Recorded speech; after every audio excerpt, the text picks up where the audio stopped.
Hello all అందరికీ సంక్రాంతి పండుగ శుభాకాంక్షలు. సో ఈరోజైతే సంక్రాంతి నోములు ఏం నోముకున్నామో చూపిస్తానండి. మొదట అయితే ఇక్కడ గోవు పెట్టాం కదా, గోవు దగ్గర 13 రకాల ధాన్యాలు చెక్కి పట్టించి పిండి అయితే నైవేద్యంగా చూపించాము. రేపు మళ్ళీ ఆవుని కట్టేసి ఆవుని ఇంట్లోనే పూజ చేసుకుంటాము. ఇది వచ్చేసి భూదేవి నోము అనమాట. భూదేవి నోముకి బట్టలు అండ్ కుంకుమ పెట్టే సామాను అండ్ శ్రీదేవి నోము. ఇది మా మమ్మీకి, ఇదేమో మా పెద్దత్తమ్మకి. అండ్ వచ్చేసి చిట్టి ముత్తేద పండు ముత్తేద నోముకుంది. చిట్టి ముత్తేద మా తనశ్వికి, పండు ముత్తేద ఇంకొక పెద్ద ఆవిడకి అనమాట. ఇవి వచ్చేసి మమ్మీ శారీస్ నోముకుంది. శారీస్ పైన ఒడిబియ్యము, గాజులు, సోనీ ప్యాకెట్ అన్నీ అలా ప్యాక్ చేసి పెట్టుకున్నాము. అండ్ ఇక్కడ వచ్చేసి జాలీలు నోములు అండ్ కొబ్బరికాయలు వచ్చేసి నేను నోముకున్నాను. అండ్ ఈ గుల్లలు వచ్చేసి అందులో సారే గుల్లలు అని చెప్పేసి అలా సారే గుల్లలలో ఏంటి అంటే పసుపు కుంకుమ గట్టి ప్యాకెట్ ఉంటుంది. అండ్ నేను మా మరదలు ఇద్దరం ప్రెగ్నెంట్గా ఉండడం వల్ల ఇద్దరికి కలిపి గర్భిణీ గరిజలు అయితే చేశారనమాట. గర్భిణీ గరిజలు అంటే 2 జాయింటింగ్ ఉంటాయి, లేదంటే ఒకదాని లోపల ఒకటి పెట్టేసైనా ఉంటుంది.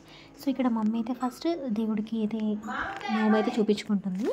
నెక్స్ట్ వచ్చేసి ఇవి వచ్చి గర్భిణీ గరిజలు అండ్ ఇంకొకటేమో సారే గరిజలు అనమాట. సో అవి 26, ఇవి 13 అనమాట. డబుల్ 13 అంటే 26 ఇవి కూడా. సో ఇలా అయితే నోము చేసుకున్నాము. ఇక్కడైతే నేను నోముకున్నాను.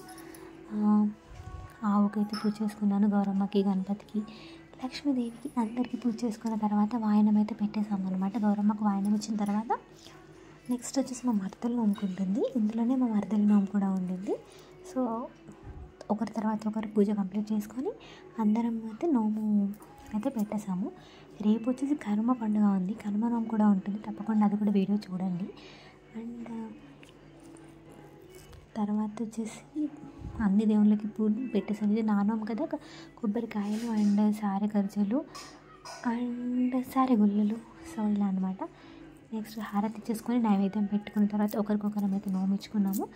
ఆ తర్వాత మళ్ళీ బయటికి గుళ్ళ తీసుకెళ్ళాలి అన్నట్టుగా మళ్ళీ బయటికి వెళ్ళి ఒకరికి ఇచ్చేసి ఆ తర్వాత భోజనం చేసాము. తనశ్వి పడుకొని ఉండింది కాబట్టి నాకైతే పీస్గా అయిపోయింది. మళ్ళీ కరెక్ట్గా నా పూజ అయిపోయే టైంకి లేచింది. సో తనశ్వికి కూడా నోమిచ్చాను. తనశ్వికి అయితే వాటర్ బాటిల్స్ అయితే నోమిచ్చానమాట. సో దాన్ని కూడా నోముకున్నది పడుకొని లేచిన తర్వాత ఇంకా నోముపించారనమాట. నోముకుండింది తర్వాత లేట్గా ఎవరైనా చిన్న పిల్లలు వస్తే వాళ్ళకైతే ఇచ్చేసాము నోము. ఈ వీడియో మీద మీకు నచ్చినట్లయితే తప్పకుండా లైక్ చేయండి. Thanks for watching. Bye bye. Happy Sankranti again.